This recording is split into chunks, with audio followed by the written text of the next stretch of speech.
managed okay, first night in, new home. Peanut, who can fit in and out of the sheep fencing, because he's still not big enough to be able to not fit through those squares, has just come. I've just caught him here. He's eaten all the cabbage plants that were in the raised garden bed.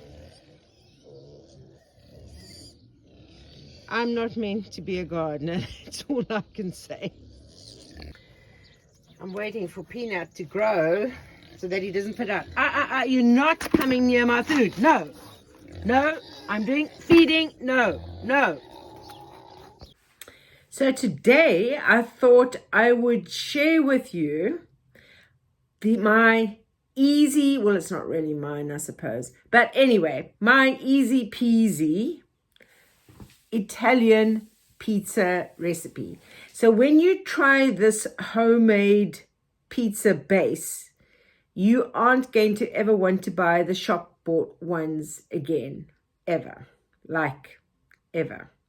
And so this recipe I got, let me just give you a little bit of backstory. So many years ago, like over 20 years ago, I was working in Luanda, Angola. And that was when it's still at the height of their civil war. There was still a civil war going on there. But anyway, so I was working there, and in my class, I had the son of the Italian ambassador. And so one day his wife came in. I can't remember what unit of inquiry we were doing. But anyway, his wife came in to show us how to make Italian pizza the way her mother had taught her. And it was such an easy recipe, and it's like flop proof. And it's quick and easy to do as well. So I'm going to show you how to make Italian pizza crust base, the recipe from the Italian ambassador's wife. So here we go. So to make 2 large pizzas or 4 medium-sized pizzas, 12 mini pizzas, you are going to use 1 tablespoon of olive oil and 2 cups of flour, a teaspoon of, actually it's half a teaspoon of salt, and 3/4 of a cup of lukewarm water, and you'll have a teaspoon of some dry yeast. And I usually just add in, you don't have to, I add in some garlic and herb seasoning into the crust just to give it like a little bit of extra zing.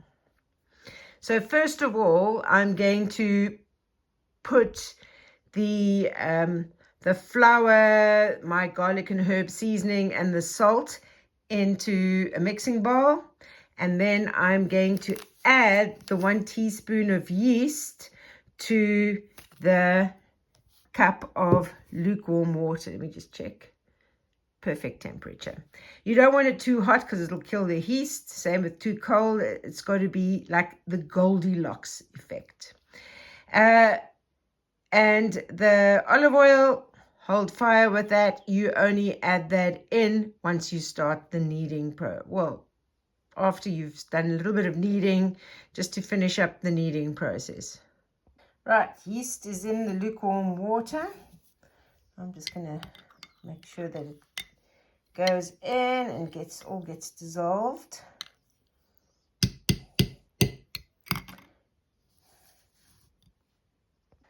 Okay, so flour, salt, and my herb garlic mixture is in the flour. I'm just going to just mix it in a little bit. Right, so what I'm wanting to do now is to create a well in the middle. And I am going to slowly start pouring in this yeast lukewarm water mixture and then mixing it in, and I'm going to be doing all of this by hand. So I will put the camera down, otherwise I am going to look like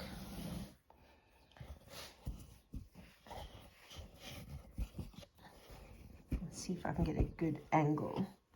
Right, so start just mixing it, and you're going to mix it in until it is no longer sticky. So I'm going to keep pouring this in. You don't want to knead it too much, so it's just lightly kneading it to mix it in, right?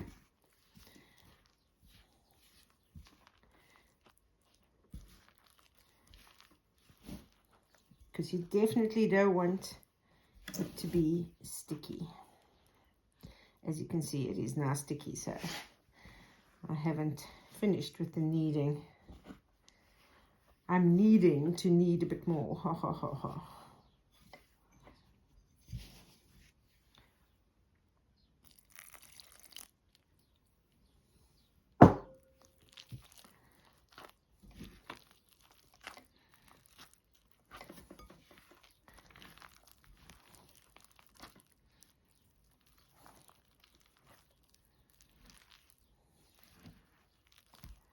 If you find it's too sticky, you can always add in more flour. There's still lots of flour here. I can already feel it starting to get more elastic and not as sticky. Okay, so when it's like this, now you add in that 1 tablespoon of olive oil, and then you just keep on just kneading it, right?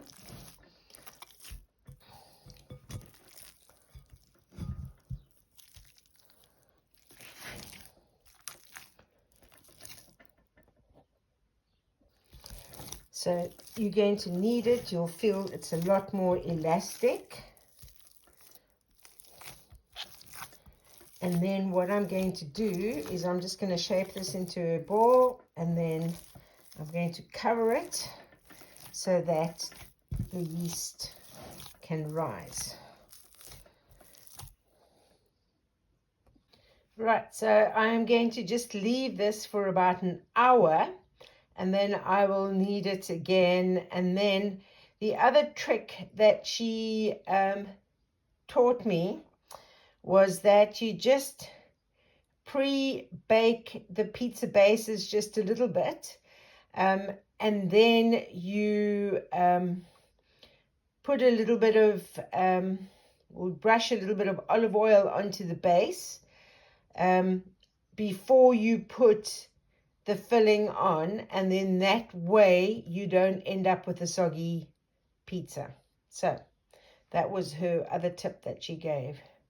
Look how beautifully it's risen. So I have a sick little piglet here that I've been treating with antibiotics, but he hasn't been eating, so he's been losing weight.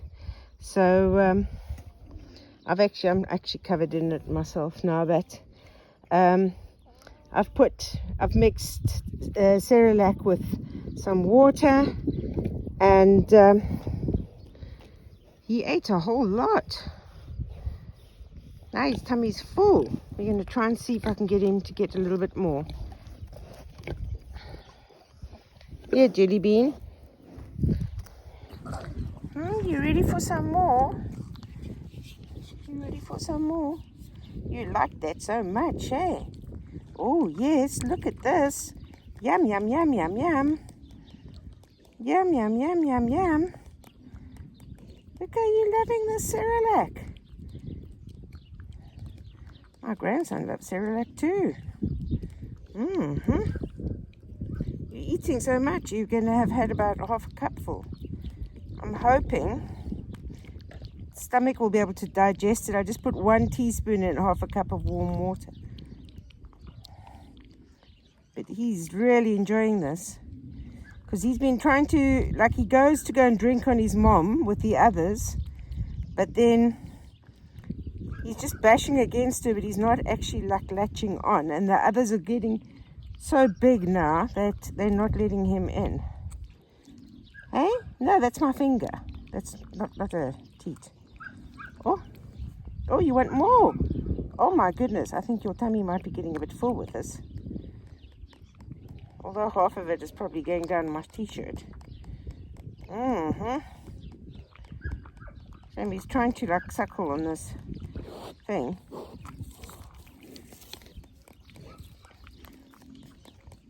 But it's just like if he doesn't get anything to eat, I think I'm just going to have to feed him a couple of times a day, a few times a day, hey, until he gets stronger and can drink on his mommy again.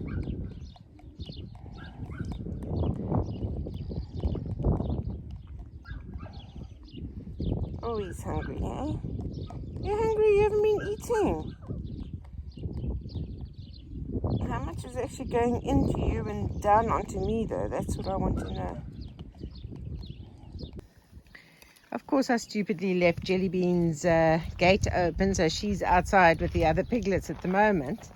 But I know as soon as I bring the food, she'll go back in, so I'll just let her out. She can eat some grass. Hey, Jellybean, they can all eat some grass. I'm going to go and start making food. But baby did very, very well. So I have the charcoal ready. I'm going to make a fire in my pizza oven now so that I can pre-cook the base. It's just a little bit so that it becomes solid. You don't actually cook it fully all the way through. It's just that it's like solid to the touch. Right, just got to wait for the coals to be ready. So you want the fire to die down, the coals to be ready. It's probably a little bit hot for pizza anyway. So I'm going to roll out some pizza bases now. Because of the olive oil in it, it shouldn't stick to the roller or the cloth, but we shall see. But before you roll it out, you're just wanting to knead it a little bit again. So I've divided my dough into 2, and I have sprinkled a little bit of flour. I'm going to just rub onto this just to make sure that it doesn't stick. So I'm just rolling it out. I'm going to roll it out much thinner than this because I like thin crust pizzas. So I have 2 pizzas prepared. I have an egg lifter to use because I don't have a proper pizza peel yet. I think I'm actually not going to pre-do the bases like I normally do in the normal oven. I think I'm just going to prepare them now and put them straight in. Taking a few shortcuts, I'm just going to use this tomato paste. I've got my grated mozzarella. I've got some pieces of chorizo. I've got some mushrooms, and I've got some pepperdews. So let's go. Pizzas are ready to go into the oven, into the pizza oven. You can't make pizza without having a good apple cider.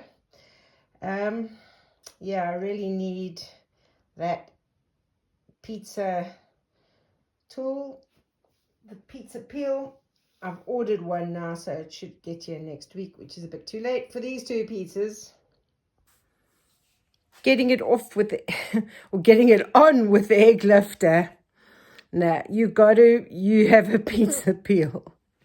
So I think I might have accidentally made like a kind of a calzone rather than a pizza.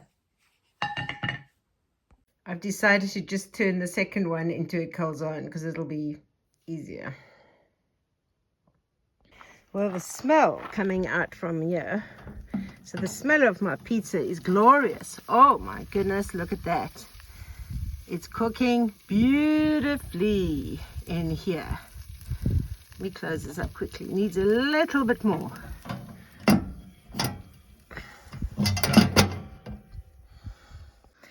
So as you can see, the Vivo pizza oven works really, really well. Of course, what doesn't work is my sad egg lifter. It's too small. You have to have the pizza peel to do this. So if you buy the Vivo pizza oven, make sure you get a pizza peel as well so that you can put it in and out. So you can use the link in the description to get a discount off this amazing Vivo pizza oven. I highly recommend it. It's definitely worth every cent. This is seriously very yummy, and this is why I don't really like going to pizza restaurants and ordering pizza, because generally their pizzas aren't as tasty as mine. It's so warm now, so I've washed all my winter jerseys, ready to get them dried and packed away till next winter. The puppies are absolutely loving the kennel. They seem to be much happier over here than they were in the kitchen. So I'm going to try now. I've got some Cerelac that I was feeding that piglet. I've got a little bit left over. I'm going to try and see if I can get the puppies interested in it.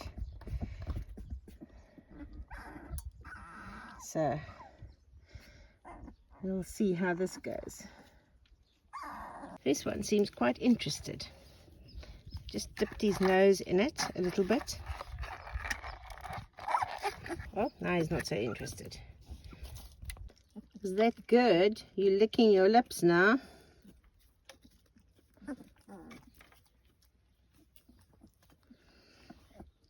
Tundi wishes she could have some.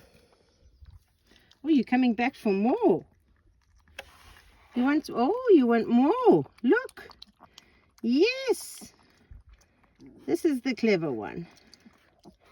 You want more. Your heads came for more.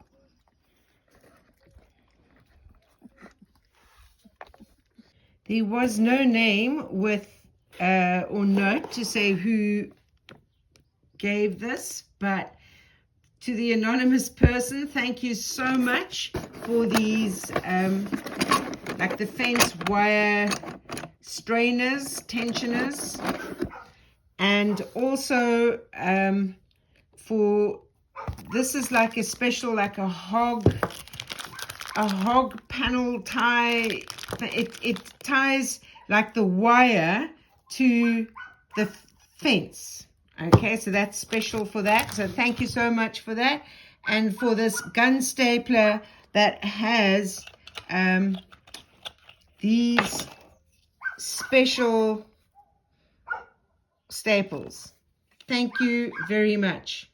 Surprised I got it up here by myself. Well, not being funny, I'm struggling. I feel within reason I'm fairly agile, but yeah, where there's a will, there's a way, I tell you. So Lloyd is here to help me. He's going to do like the heavy lifting part, and we're going to try and start getting this fencing up. So we just need to sort of pull it like really tight each time, and then I'm just stapling it in place, and then we'll put the wire with the tensioners and all of that on afterwards. So because the ground is very uneven, we've got, it's not easy. So at the moment it does look a little bit wavy, but we are going to be putting in a wire with tensioners as well, and then I've got that special like hog ring device that I can then attach the fence onto that tensioner wire as well, and then there will be the wood planks going on both sides at the bottom of the fence, And then there'll be electric fencing as well. So it's definite overkill. What this, it's so simple. So we've attached it to the tree up there because Yeah. it's the most stable thing. There's no point attaching it to another post. Yeah. Just in case it gets too tight and they come together. So we run some wire across there, and I'll cut it there, and you feed it through the top hole into this second hole here, Yeah. and wrap it around there, and then it wraps around there, tightening it up. Yeah. It's basically like a ratchet. You know when you use a ratchet with a car? Yeah. It's the same thing, but a bit more basic with wire rather than a strap. So cut it here, attach this bit through here, and then the other bit through here. It's super easy. Okay, perfect.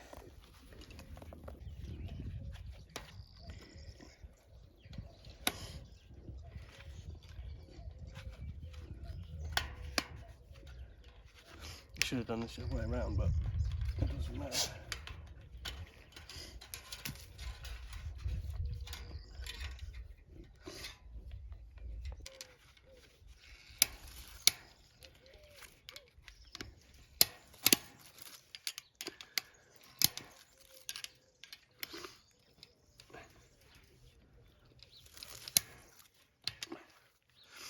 I think that's tight enough. You don't want to go mad with it. Yeah.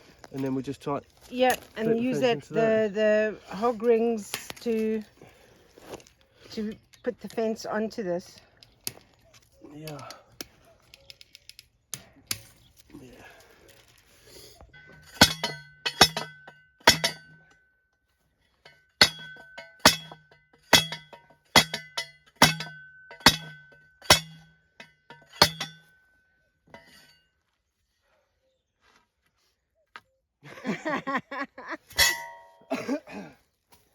I think what you're going to do is have to put it in and then put stones and...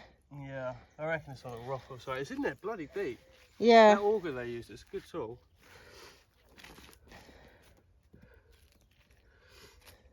I'll drop that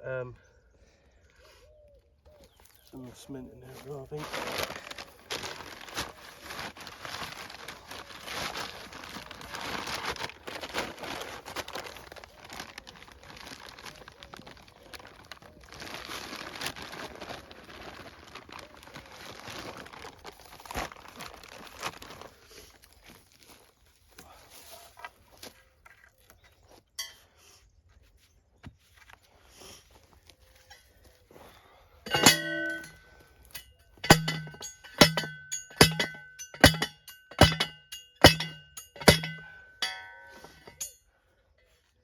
Yeah, I think we got to put rocks around it as well. Yeah.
So the challenge here is not only that the ground is uneven, it's also that it's on a slope and there's trees. So we got trees, rocks, granite, uneven, and a slope. So everything you can possibly have to make fencing difficult is here at Bella Pedra. The pigs are really great at digging out stones. So I'm here now with 2 buckets just to fill up some stones that we can use in our fencing.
So the teenage piglets were coming up through this area over here where the ground has got nice and soft, because this is where the waste from the shower and that goes down here creates like a nice wallow. And so this fence that was here is very, very old, but we've actually managed to just put in place here one of the panels from the chicken coop that we took apart, and this closes this area up that they can't get through. Hopefully, fingers crossed.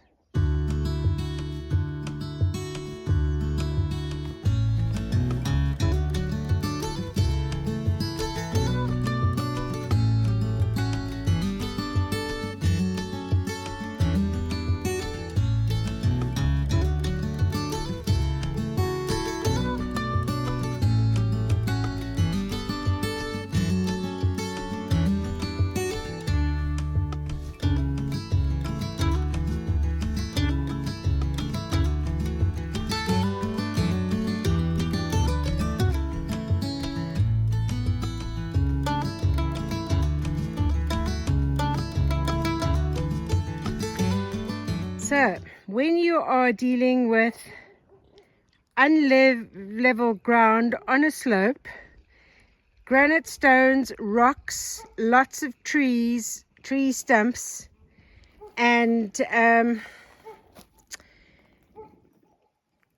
these wood panels that some are thin, some are thicker, some are skew, the only way you can put up a fence is to bush mechanic it. Alright, so we have got the tensioner in. There is a strand of wire as well that is tense, but this wire is going to be connected to the fence as well. It'll be tensioned a little bit more and connected to the fence with those hog tie tool that I've got.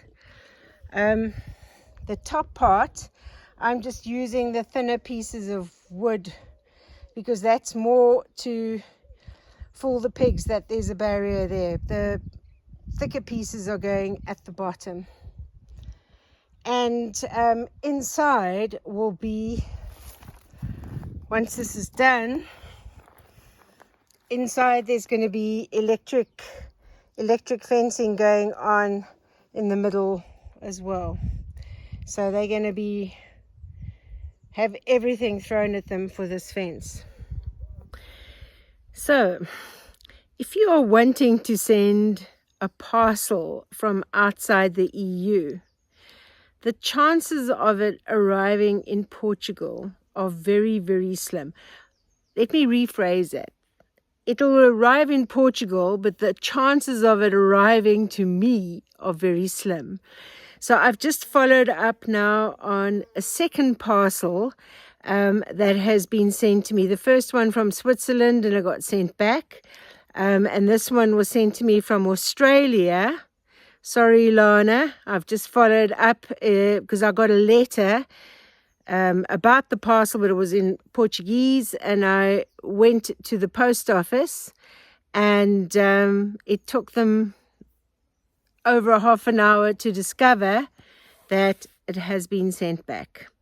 So if you are wanting to send a parcel, I would suggest just using the Amazon wish list.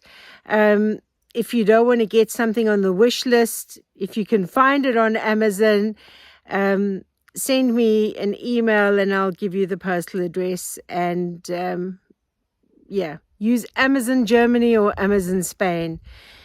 Don't try and send it from your country. It's not going to work.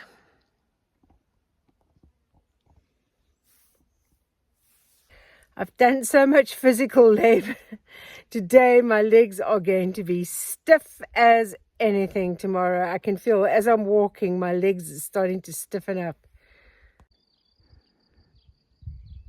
I tell you, the view from this rock down to the farm below, always, I need to pinch myself. Is this really all mine?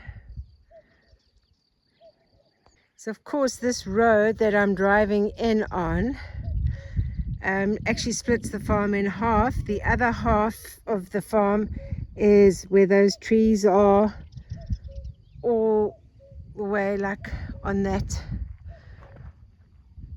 side, all the way down to like the little state road. It's also a gravel road, but from my access road over here, all of that to the state road. So basically half the farm is on that side, and the other half is what you see down here. Just gone to feed the pigs, and unfortunately that little male that I was feeding Cerelac has not made it. There was definitely something wrong with him when he was, because right after he was born, when the other piglets were standing up and whatever, he was already like walking in circles. So I don't know if there was oxygen starvation or whatever at birth. He fought these last 2 weeks. He put up a good fight, but unfortunately he hasn't made it.